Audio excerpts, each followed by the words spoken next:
C'est quoi le meilleur conseil qu'on t'a donné, Paul? Dans la vie. Un truc où tu t'es dit, Dans putain, ça la m'a vie aidé. Artistique ou pas artistique, hein, vraiment un truc qui aurait pu t'aider. Attends, on m'en a pas donné beaucoup. Hein. Un truc ou une phrase qu'on t'a dite, pas forcément un conseil, mais un truc peut-être que t'as compris, qui t'a vraiment aidé dans la vie. À part travailler, tu vois, je sais pas.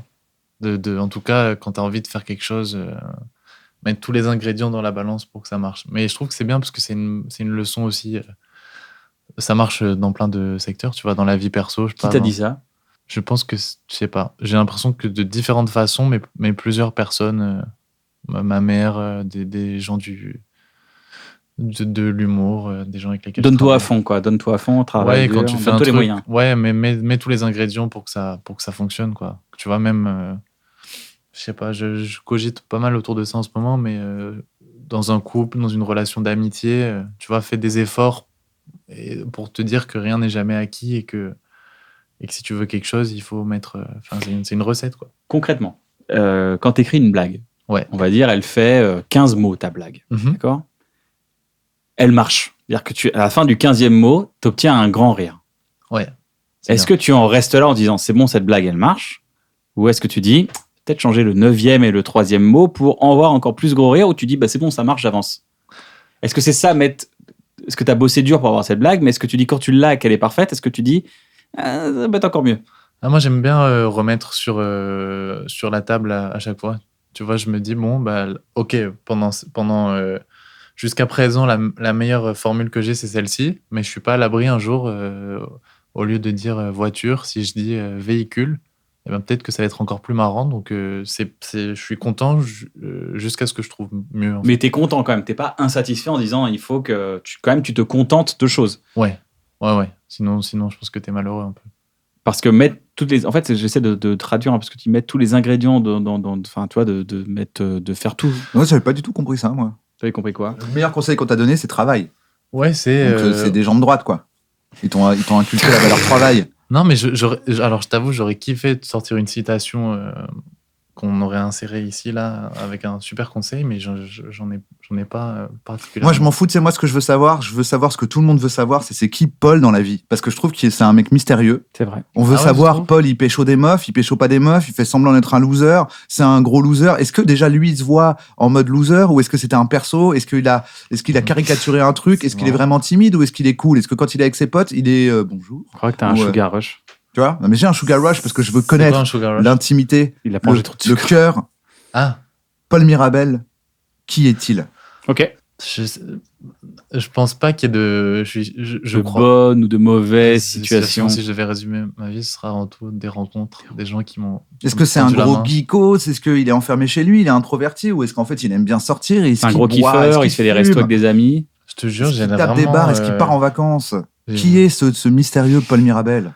La France veut savoir. Je te promets que j'ai l'impression d'avoir la vie, une vie normale pour quelqu'un de 27 ans. Oui, mais avec des petits bonus. Il y a plein de gens différents de 27 ans. Non, je dis pas, t'es une star, on veut connaître ta vie de star.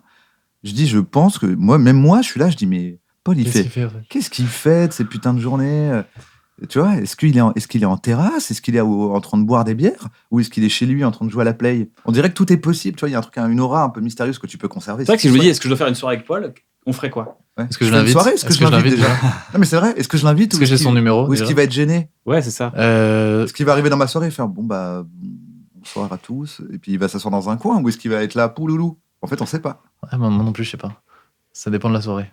Mais non, je sais pas. Très honnêtement, j'essaye de mettre les trucs que je trouve importants en priorité. Tu vois, le travail, je sais que ça a pris beaucoup de place dans ma vie ces dernières années parce que j'avais vraiment envie que ça marche. C'est-à-dire que tu te lèves le matin, t'écris des blagues, tu manges un bout, t'écris une chronique. Ouais, je suis assez. Et tu te couches, tu regardes une série, merci, au revoir. Honnêtement, je sais pas si je dois te faire une journée type. Je suis quand même un lève-tôt. Dès que je me lève après 7h30, j'ai l'impression que ma journée est foutue. Ah ouais, t'es un lève très tôt. Ouais. T'es lève tôt, je te dis, le gars, il doit se lever à 10h. Tu finis les soirées de stand-up à 23h, minuit. Ouais, je dors pas. Comment tu lèves à 7h30 derrière?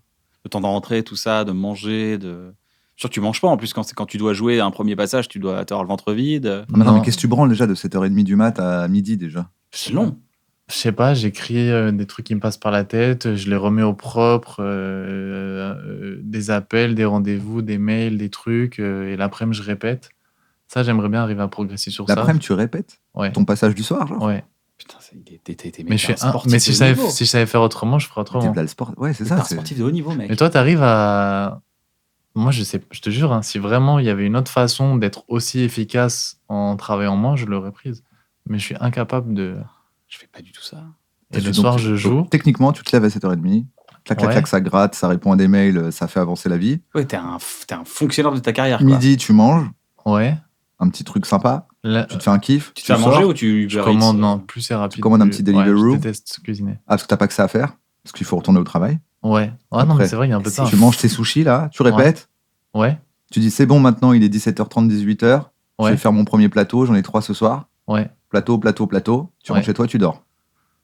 Je tombe. Putain, elle est nulle sa vie. Non, mais. J'aurais jamais dû poser cette question. Non, mais j'essaie de. Ah, ça m'a niqué la soirée. Non, j'ai essayé de. Je t'avoue que maintenant j'essaie de plus en plus parce que ça a été un moment, ça a été dans les choses que je voulais pas. J'essaie de rajouter de plus en plus de vie personnelle et de vivre des trucs pour de sociabiliser, tu veux dire? Parce que vie personnelle, c'est ta vie personnelle de travailler, de.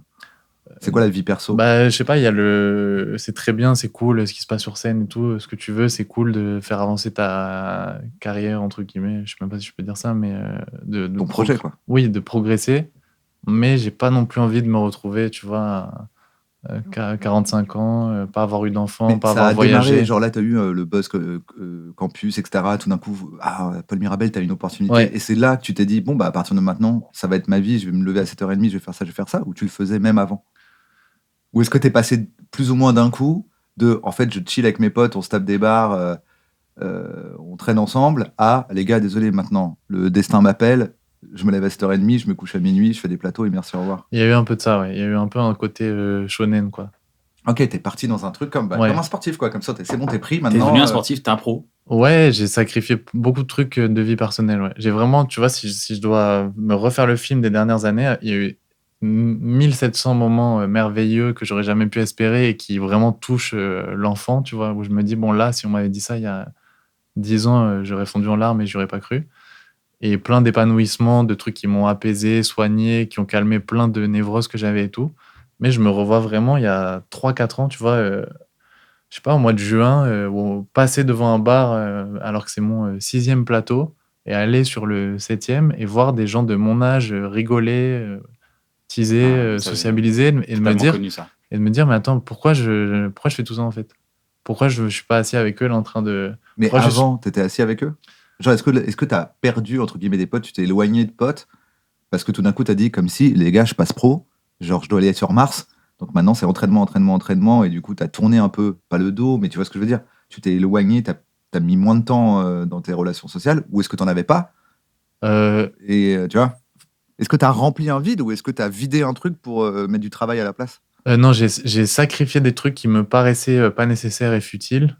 Mais j'ai la chance j'ai la même bande de potes j'ai que des amis très fidèles autour de moi. Tu te lèves à 7h30, que tu fais que écrire, que tu manges vite fait, qu'après tu répètes et ensuite tu fais des plateaux, tu les vois quand tes potes? Bah, avant, tu vois, c'est là où je vois qu'il y a une progression. C'est avant, quand j'avais besoin de 6 plateaux, par exemple, bah, j'ai travaillé pour que maintenant je puisse en faire 2 et moi être content, avoir le même résultat en termes de travail et me dire, bon, bah, après, le soir, j'en profite. Ou un ou 2 jours dans la semaine, je joue pas, par exemple. Ok. Et du coup, tu fais quoi? Parce que maintenant, les Français veulent savoir.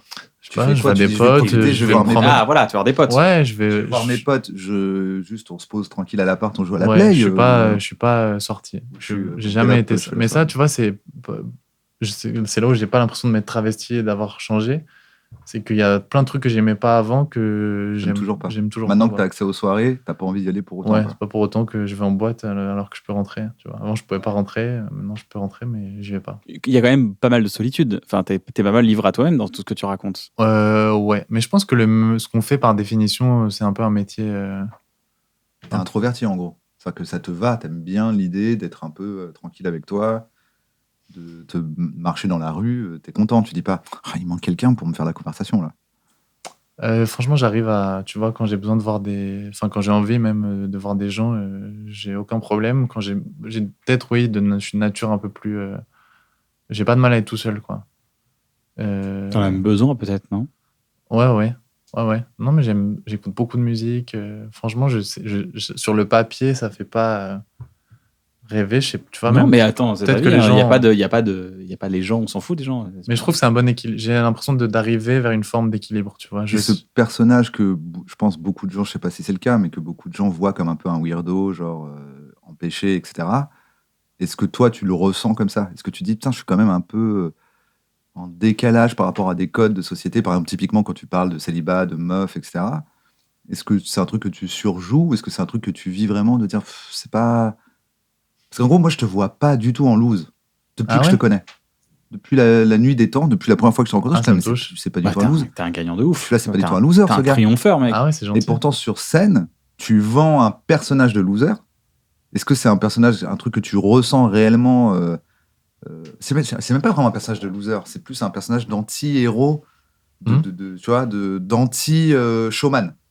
D'arriver tout empêché en disant bonjour. Il y a un truc ça me touche, ce que t'as dit. Non, mais tu triomphes, mec. T'es un c'est héros. pas moi de T'es un héros, t'es pas un si t'es un anti-héros. loser ou pas. Ce que je veux dire, c'est que ce que je vois, je me dis, mais non.